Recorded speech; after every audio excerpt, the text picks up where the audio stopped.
ST. Somashekar ಅಡ್ಡ ಮತದಾನ ಮಾಡಿದ್ದಾರೆ ಅನ್ನೋ ವಿಚಾರಕ್ಕೆ ಸಂಬಂಧಪಟ್ಟ ಹಾಗೆ ಇವತ್ತು ಸ್ಪೀಕರ್ ಯು ಟಿ ಖಾದರ್ ಅವರಿಗೆ ಬಿಜೆಪಿ ಕಂಪ್ಲೇಂಟ್ ಅನ್ನು ಕೊಡಲಿದೆ.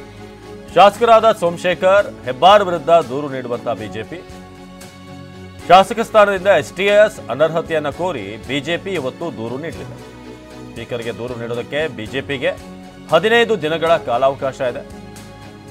ಕ್ರಮ ಕೈಗೊಳ್ಳೋದಕ್ಕೆ ವಿಳಂಬ ಮಾಡಿದರೆ ಕೋರ್ಟ್ ಮೊರೆಗೆ ಚಿಂತನೆ ಈಗ ನಡೆಸಲಾಗ್ತಾ ಇದೆ. ನ್ಯಾಯಾಲಯದ ಮೊರೆ ಹೋಗುವ ಮೂಲಕ ರಾಜ್ಯ ಬಿಜೆಪಿ ಘಟಕ ಮುಂದಿನ ಹಂತದ ಹೋರಾಟಕ್ಕೂ ಕೂಡ ಈಗ ಪ್ಲಾನ್ಗಳನ್ನು ಮಾಡ್ತಾ ಇದೆ.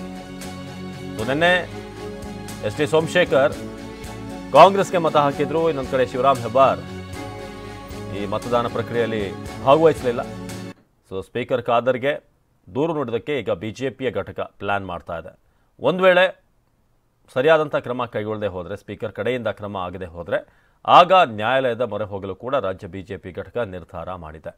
ವಿಧಾನಸಭೆ ಸ್ಪೀಕರ್ ಯು ಟಿ ಖಾದರ್ ಅವರಿಗೆ ಕಂಪ್ಲೇಂಟ್ ಕೊಡೋದಕ್ಕೆ ಶಾಸಕರಾದಂಥ ಸೋಮಶೇಖರ್ ಹೆಬ್ಬಾರ್ ವಿರುದ್ಧ, ಅಂದರೆ ಪಕ್ಷದ ಪರವಾಗಿ ಇವರು ನಿಲ್ಲಿಲ್ಲ ಅನ್ನೋದು, ಮತವನ್ನು ಅಡ್ಡ ಮತದಾನ ಮಾಡಿದ್ದಾರೆ ಅನ್ನೋದು ಭಾಳ ಸ್ಪಷ್ಟವಾಗಿ ಈಗ ಗೆದ್ದಿರುವಂಥ ಕಾಂಗ್ರೆಸ್ನ ಅಭ್ಯರ್ಥಿಗಳಿಗೆ ಬಂದಿರುವಂಥ ಮತದಲ್ಲೇ ಭಾಳ ಸ್ಪಷ್ಟವಾಗಿ ಗೊತ್ತಾಗ್ತಾ ಇದೆ. ಪಕ್ಷೇತರರೆಲ್ಲರೂ ಕೂಡ ಒಂದಷ್ಟು ನಿಲುವನ್ನು ಹೊಂದಿದ್ರು.